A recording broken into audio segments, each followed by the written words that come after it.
আসসালামু আলাইকুম বন্ধুরা, কেমন আছেন সবাই?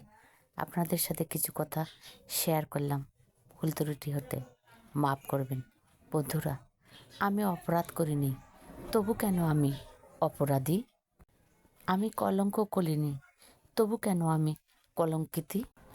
আমি ঋণী নই, তবু কেন আমি ঋণগ্রস্ত? আমি কাউকে ঘৃণা করি না, তবু কেন আমি সবার কাছে ঘৃণিত? আমি কারো সমালোচনা করি না, তবু কেন আমি সবার কাছে সমালোচিত? আমি সাফল্যের জন্য কর্ম করি, জীবনের উৎসবটাকে অর্থপূর্ণ করার জন্য, তবু কেন বন্ধুরা আমি অভাবী হই? আমি কাউকে ঘৃণা করতে শিখিনি, তবু কেন আমি অনেকের কাছে ঘৃণিত?